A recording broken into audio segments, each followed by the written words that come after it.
7e TIDA s'est achevé le week-end dernier, quasiment une semaine après. La grande team vous propose de faire le bilan de la compétition révélatrice de nouveaux talents.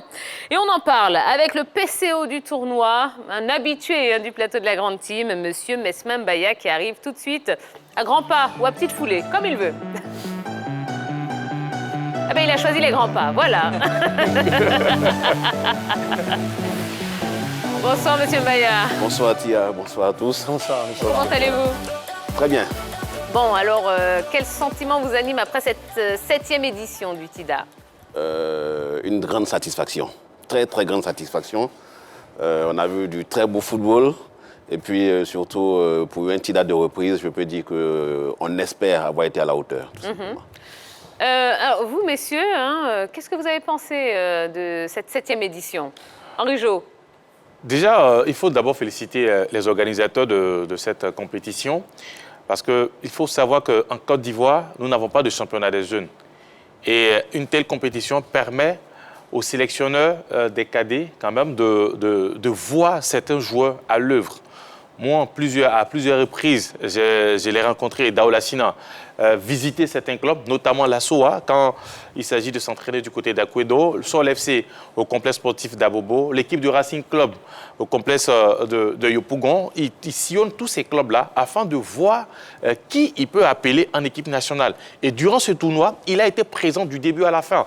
Moi, je le rencontrais au stade à chaque fois que les équipes jouaient, surtout les équipes ivoiriennes, notamment Volcan, le FC San Pedro, Sol FC. Il était présent pour voir ces joueurs-là. Et là, c'est pour cela que je dis il faut féliciter les organisateurs parce qu'ils viennent de permettre là aux sélectionneurs de voir certains joueurs en situation réelle. Et sincèrement, il faut aussi le dire, le niveau était bon. On a vu de très très bons matchs. On a vu dans une poule par exemple où le FC San Pedro a battu une équipe 6-0. Après, s'est fait battre par une autre équipe et ça a été comme cela. Donc c'est une belle compétition et vraiment chapeau aux organisateurs. Et surtout, félicitations à ces jeunes joueurs qui ont montré du très bon football.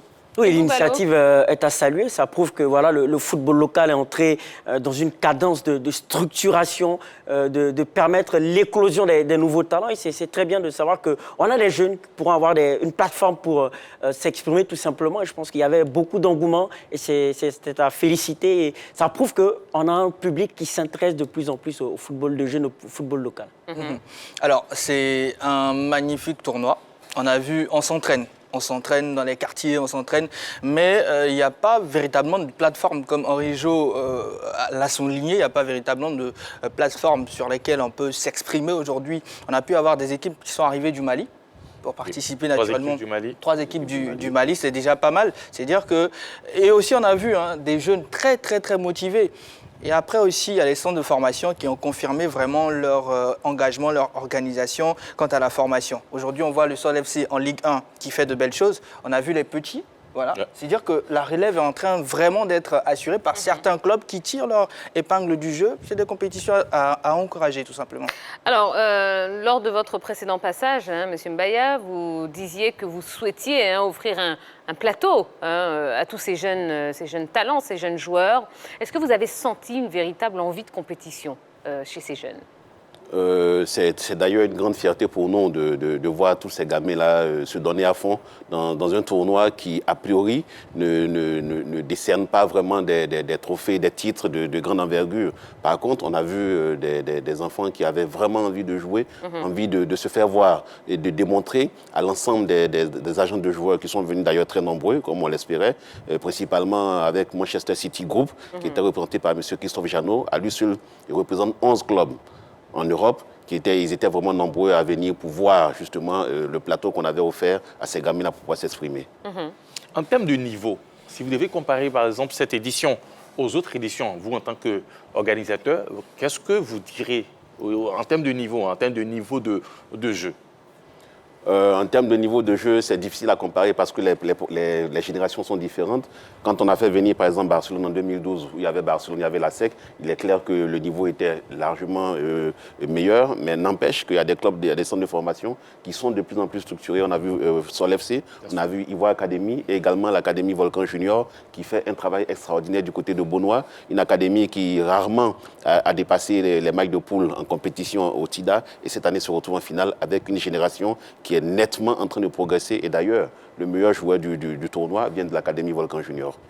Et pour parler, pour compléter ce qu'il a dit en ce qui concerne Volcan Junior, moi j'ai découvert un joueur, le capitaine Cissé, qui, déjà dans les tribunes, moi je le comparais tout de suite à Yaya Touré.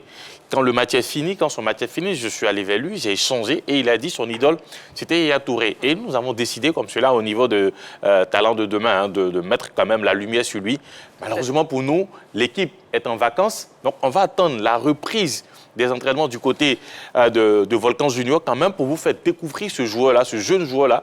Il a énormément de talent et on espère que voilà, vous serez très très heureux aussi enthousiaste. Voilà, de le voir parce qu'on ira vers lui. Voilà, on va essayer d'interroger ses formateurs et tous ceux qui travaillent avec lui. Oui, D'accord. Jean-Baptiste? Alors, juste après une pause, l'organisation, comment ça a été? Est-ce que ça a été difficile? Non, ça n'a pas été vraiment difficile puisque les équipes qui ont été invitées sont habituées à cette organisation-là. Donc, on n'a pas eu du mal à trouver de nouvelles des équipes. Par contre, en raison de Covid, et tous les clubs, comme on l'a dit précédemment, ont souffert au niveau financier des effets donc, de cette pandémie-là. Donc, beaucoup de cadres ne sont pas venus cette année. N'empêche qu'au niveau organisationnel, nous n'avons pas eu beaucoup de difficultés, sauf que cette année, les annonceurs attendus ne se sont pas beaucoup manifestés. D'accord. On a évoqué les 3 équipes maliennes qui ont participé au TIDA. Comment vous les avez trouvées? Aujourd'hui, le TIDA, c'est un label. Dès que les gens savent qu'à l'approche de la date donc, du TIDA, il y a beaucoup de centres de formation qui se manifestent. Et donc, au niveau du comité d'organisation, on se fait fort de choisir les meilleurs. Et puis, tout en respectant certains canevas au niveau organisationnel, au niveau du sérieux de ces centres de formation. Et puis, les centres de formation du Mali ont bénéficié donc de l'absence des cadres comme la SEC et autres. L'Académie Mohamed VI du Maroc n'était pas présent cette année pour pouvoir se positionner. Et c'est révélateur aussi du travail qui se fait en profondeur au niveau de ce pays-là, au niveau du Mali. Ça se ressent d'ailleurs dans les compétitions de jeunes au niveau africain. Et au niveau du jeu qu'elles ont produit, au niveau du spectacle, si je puis me permettre, vous les avez trouvés bien, à la hauteur de ce que vous espériez? Oui, on a eu des matchs de très bon niveau, des matchs de qualité. On a découvert des jeunes qui ont vraiment des jeunes bourrés de talent. Et d'abord, c'est surtout ça qu'on recherche. Parce que le TIDA, c'est un marché pour les recruteurs qui viennent de partout. Et on a vu beaucoup de talents, surtout du côté du Mali. Et d'ailleurs, l'Académie Moussa Guinépo, qui lui-même a participé à ce tournoi avant de devenir professionnel, on a vu que son centre de formation, qui vient de très loin, a aussi démontré de très belles choses. Oui, déjà, est-ce qu'on a entendu parler du Mali? Est-ce qu'on peut s'attendre à d'autres pays qui n'ont pas encore participé au TIDA ou qui puissent avoir un partenariat? Oui, cette année, on est revenu au format classique du TIDA qui était de participer avec 8 équipes. On va certainement, en fonction des retours qui nous sont faits avec l'engouement que cela suscite, on va certainement repasser à 12 équipes, voire plus. Bien entendu, c'est un tournoi qui est open, qui est ouvert donc à toutes les équipes de la sous-région et les équipes du Maghreb qui avaient l'habitude de revenir, certainement qu'on se fera fort de les faire revenir. Alors, oui, on a reçu les Maliens. Est-ce que vous avez eu des retours de ces centres de formation qui ont pris part au TIDA? Oui, toutes les équipes sont rentrées.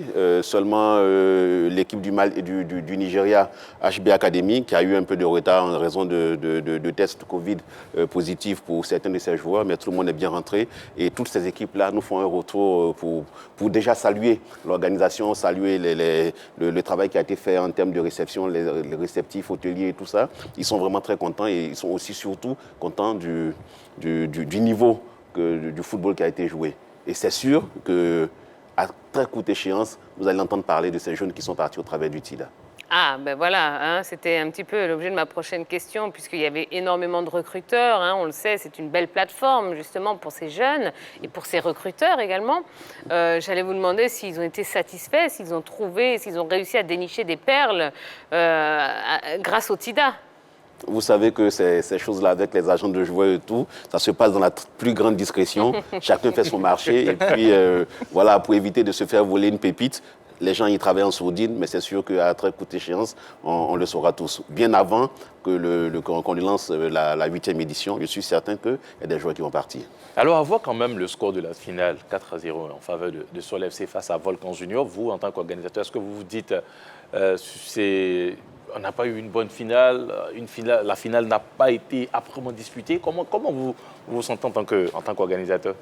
Au contraire, en tant qu'organisateur, nous sommes contents qu'il y ait eu du spectacle, qu'il y ait eu beaucoup de buts en finale, mais c'est aussi révélateur de l'âge des joueurs. Quand on joue dans ces catégories-là, les matchs, ils sont débridés, ils sont ouverts, il y a beaucoup d'actions, les gamins ils se donnent à fond pour essayer de marquer le maximum possible.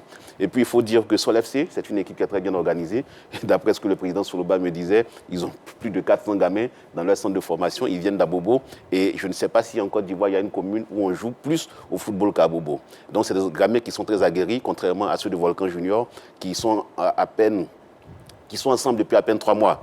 Ils ont été recrutés à l'issue d'un test grandeur nature sur l'ensemble du territoire ivoirien, où on a vu à peu près 4000 gamins, et sur les 4000, seulement 40 ont été retenus pour intégrer l'académie. Et ils ont commencé leur formation depuis seulement 3 mois. C'est déjà une aubaine qu'ils arrivent en finale.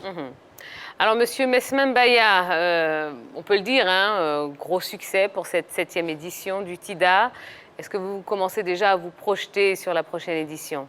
Ivoire Sport Promotion, en fait, preuve de résilience. C'est toujours, dès qu'on finit, aussitôt, il y a un projet qui est déjà en cours. C'est sûr qu'on va relancer le TIDA. Il y aura une 8e édition, effectivement. Je peux l'annoncer en grande première mondiale sur le plateau de TIDA. Eh bien, merci. Mais il m'en faut pas beaucoup pour être heureuse. Donc là, juste avec cette petite phrase, ça y est, vous avez fait ma soirée.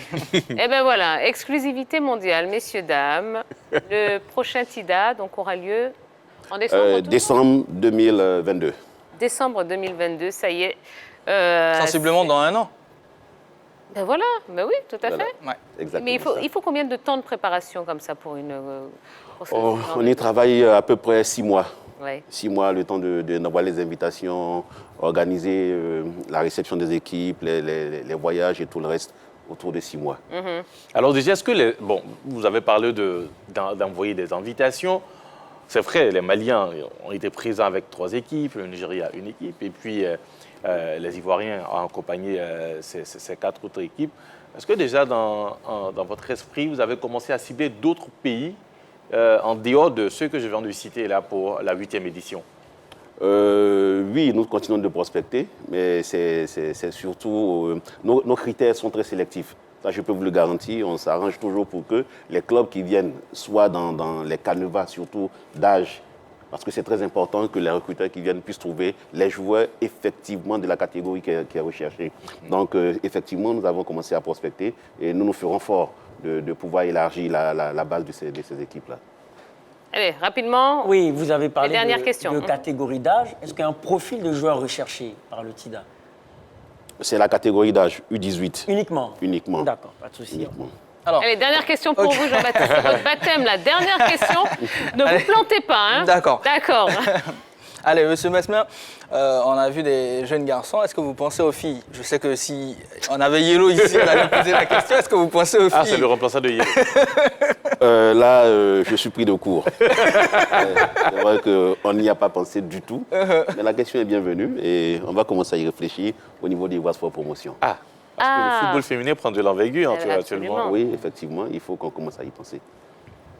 Et ça encore, ça a été sur le plateau de la grande team. Voilà. Ah. Ne nous oubliez pas. Non, du tout.